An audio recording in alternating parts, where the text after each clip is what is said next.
Hello, YouTube! I am Pinstar, and this is Stellaris Megacorp Preview Episode 2. So, in our last episode, we introduced you to a lot of the brand new mechanics of Megacorp, but we're not even done scratching the surface yet. There's still a lot more to show off, a lot more to explain, as we follow the DaXenos Pizza in their conquest to find the perfect ingredients.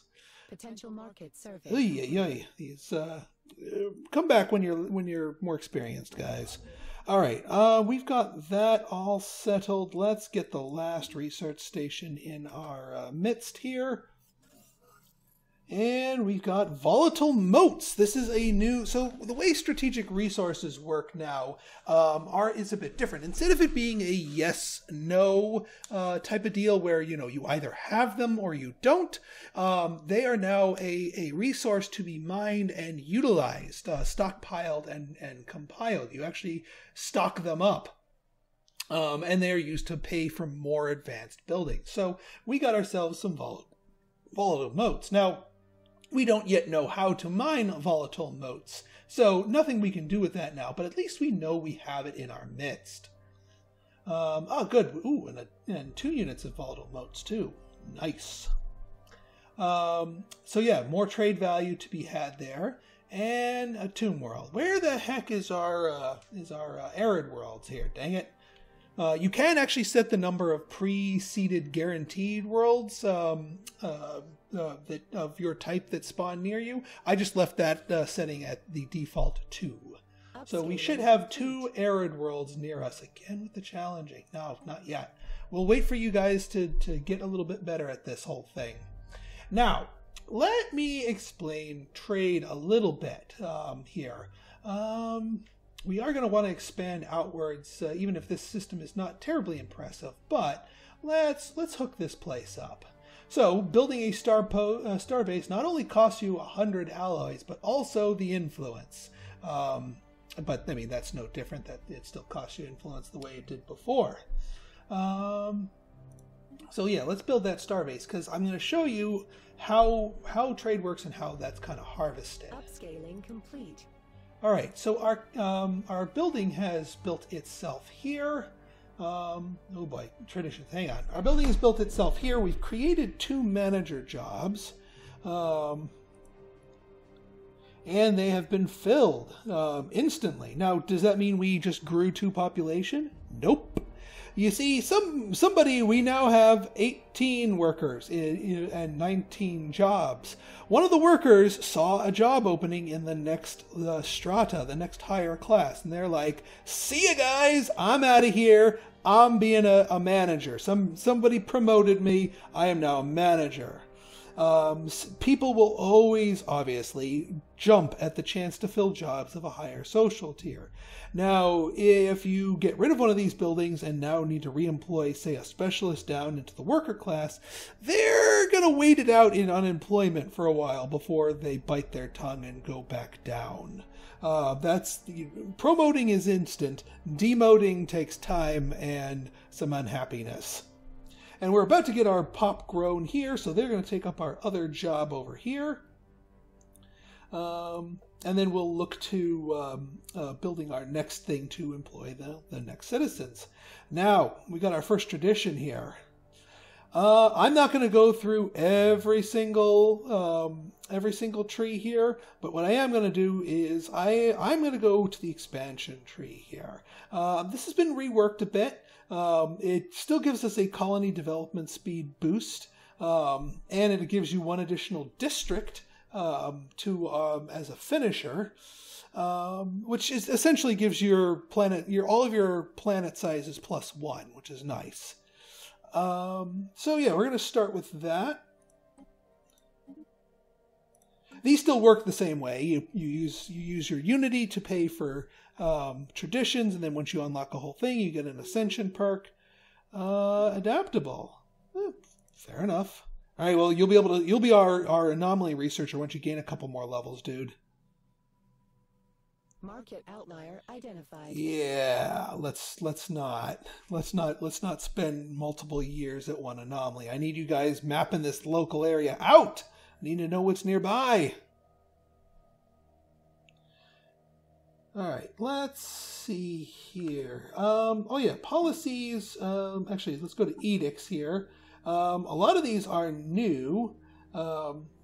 You can actually use some of your built-up strategic resources to give you a temporary boost. These take the place of sort of the old use for those, but we need to have those. We don't even have those. We also have a couple of different things here, and you obviously get more as you research tech. I do like doing Map the Stars early on, so we can get even more of those anomalies. So Map the Stars it is. Upscaling complete. Now, notice how the moment we built that outpost, we immediately tapped into that trade value. Here's how. Trade value is, actually, it's better to demonstrate here with the trade routes map here. So our trade routes are basically, they're vacuumed up by star bases with economy modules in them. Our starting star base here starts with both a shipyard and a trade hub. Every trade hub that's in a star base increases the range that a trade hub can vacuum up trade value by 1. So essentially, I can grab trade value from any owned system within 1 jump of the capital here. If I were to replace the shipyard with another trade hub, then it would be within 2 jumps. I would be able to grab the trade value from here once I claim the system. Now that's nice to have these little 1s and 2s from different systems here, but it's really good when you have other planets, because when you have an entire planet, that planet's generating a lot of trade value, and in order to, by itself, trade value is useless. Trade value gives us nothing. It does nothing for us. But once that trade value makes its way to your trade capital, then it can be turned into something of worth. Now, you might ask, well, what does trade value turn into? That depends. We can go over here to policies, and we go to our trade policy, and we have 3 options. So the default thing here, and probably the simplest one, is wealth creation. Every trade value that reaches us will turn itself into an energy credit, and that's quite a bit of. We've got quite a bit of trade here. We got 54, so we're making quite a bit of bank on that. We could also instead have them turned into half an energy credit each and a quarter of a consumer good each.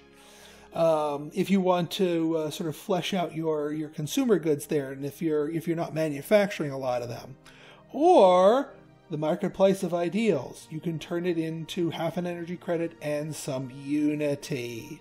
This right here is a delightful alternative source of unity, and kind of the reason why I took quarrelsome on this empire is that my source of unity, which gets bonus by the brand loyalty trait, isn't coming from my people, but rather the trade.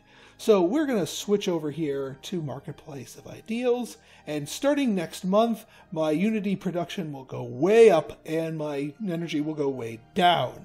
And because it's a policy, you can only change it once every 10 years. So you can't just min-max it every month to pick whatever the thing was you wanted. But let's wait for the month to roll over. It has. We went from 18 to 26 Unity production, and we went down to plus 10 energy, but that's still plenty of energy. And looks like we just crossed the 30-person threshold, so now we can build another building here to employ more people. Now we've got 5 housing slots, so we don't need to worry too much about that. From my very limited and brief experience, alloys are a desperately needed thing in the early game because you need them for everything. Everything under the sun, anyway. So what I'm going to actually do here is we're going to throw down some alloy foundries here. And that will get started there. And that, because those are specialist jobs, will suck up population from the worker class and create 2 new specialists. Now, those specialists will now start to cost me a little bit more in terms of upkeep, but that's okay. That's okay. They give us a very important benefit. All right, you guys are still... Boy, you guys, these must be huge systems here. Take this long to survey. I'm not even... Thank you. As far as... All right, that's our first arid world. It's not that big, but that's still fine. And you know what? I'm totally cool claiming this place. I just need to get my influence up. And there's the Unity ding again. See? Oh yeah, reach for the stars. Starbase influence costs reduced by 10%. That sounds kind of useful. Like right now. So now we're still short 5.5, but we're closer. 2 months. 2 months will be good. Market outlier identified. That I'm willing to do. Iron Fist trade. Nice. So our slave... Now, that actually isn't very useful to us at the moment. We don't have any slaves. Our workers are not slaves. They are workers. So that bonus actually won't apply to anybody. That's not to say that we won't have slaves sometime in the future. Just not our own people. Upscaling complete. All right. Yeah, as soon as I think we're good now. Yep. So let's get that going, and then we'll claim this world next. Creatures should be studied. Excellent. Now, even though we claim this, because we only have a range of 1, we're not going to be able to grab the trade value from this. Which is unfortunate, but it's still fine. We can work around it. Outlier identified. Something unusual about this moon, sure. So now you can see the trade value is uncollected because we don't have the range to grab it yet. But we can grab the mining stations and the research stations. Now, we finished our building here. So we've got 2 alloy factories. So that's 4 metallurgist jobs, turning lots of stuff into metals. As far as our workers go, now one other interesting thing about this system here is we can see that the clerks are the ones that are missing jobs. But what if you want somebody else to not be making as many? You could actually use these priorities to shift things around and have people prioritize other jobs so that something else has fewer people in it. Now, I'm not saying I want to do that right now. In fact, what I do want to do here is I want to build an agriculture district because I want more food. Oh, we don't have the minerals for that. Well, then let's get the minerals and then we'll build the food.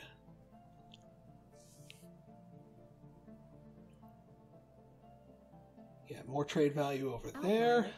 Nope, not very hard. Not taking that.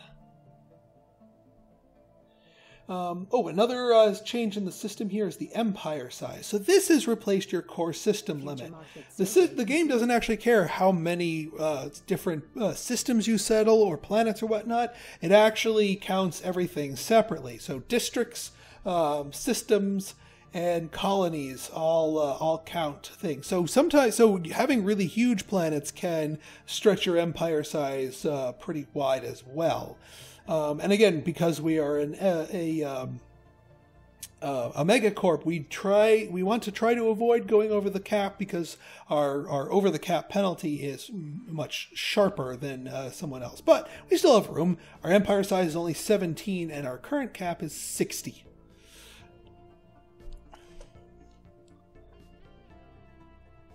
So let's see here. And we definitely want to expand out to a couple new planets. Alien vessels, eh? Oh, hey, it's interesting. Situation log. What's the 17 months on this? Let's finish the tech there first. We'll finish the tech for that, and then I'll research the aliens, because that might be something useful for us. Future market survey complete. Excellent. And our next tradition. Colonization fever. New colonies start with one additional pop. Not as profound an effect as it was prior to 2.2, because each individual pop is not quite as powerful. Well, no.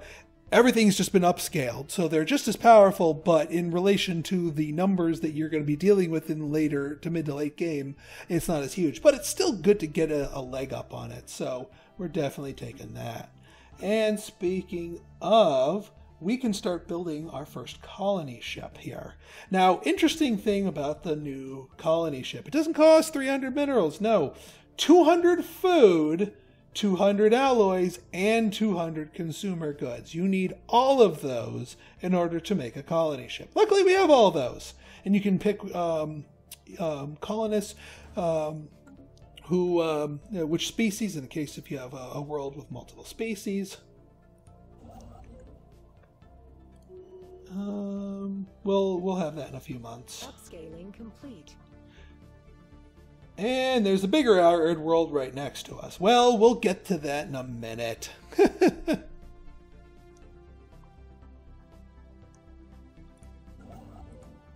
just finish that up.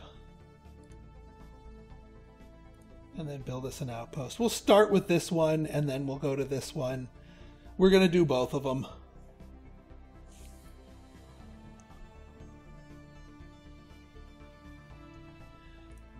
All right, how are we doing? Okay, so we want to continue building up more food because we need more stored food to make ourselves another colony ship here. So I want to shift people around, and because we built that new. Actually, no, did we build that new? No, we didn't build the new agriculture district because they didn't have that. So let's get the new agriculture district online.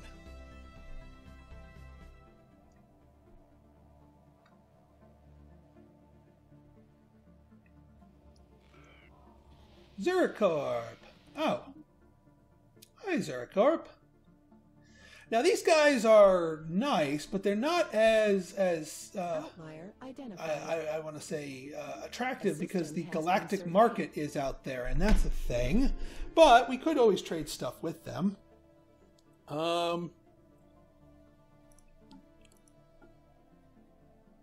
Did you just retreat into yourself? I've never seen them do that before.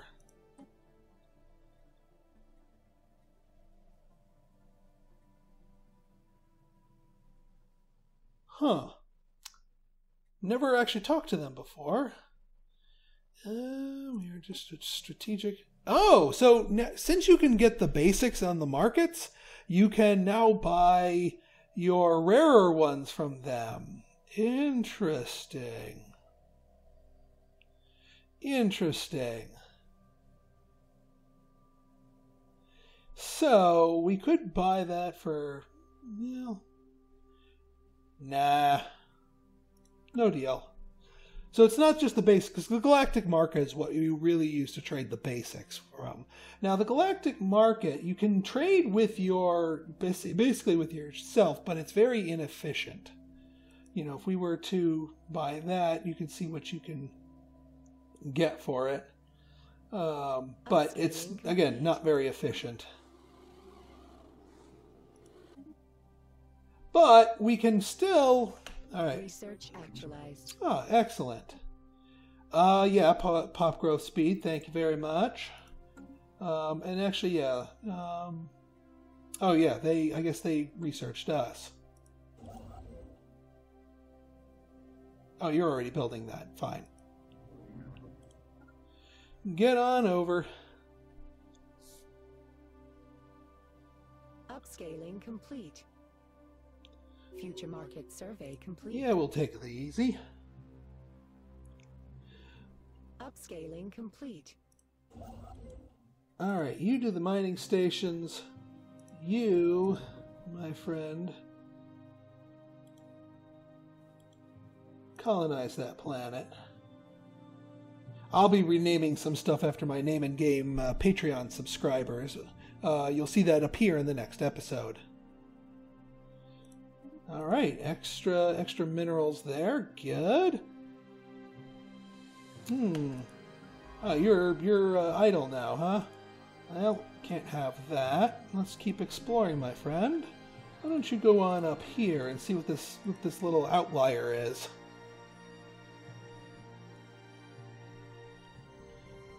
Well, we get our first colony up and running. Market outlier identified. All right, let's see here. All right, we got our farmers online here, or rather, we don't. We built the agricultural things, but we don't have the farmers. We actually want the farmers to have a higher priority. Or rather, we should decrease the priority of clerks so that they become farmers. I'd rather them be farmers here. That way we can start building in excess food. There is a downside to overfeeding and all that pizza, but we will not let anyone go hungry. And again, that takes effect next work. Boom! There, now we're gaining. And pop growth speed plus 10%. Another reason why expansion is really, really good. In addition to that free pop. Now we do need to look into possibly doing a star base here.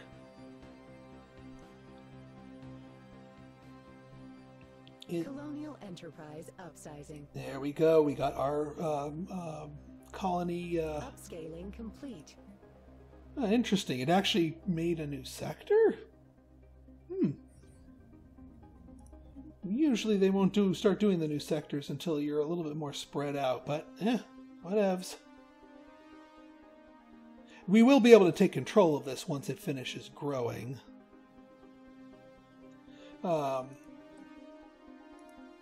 Yeah, it just takes some time. It also, interestingly, it does not seem to have the huge drain on The system has been surveyed. On our energy gain like it used to.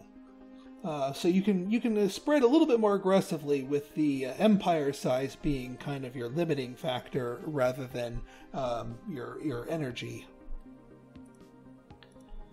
All right. I think we should obviously grab this system.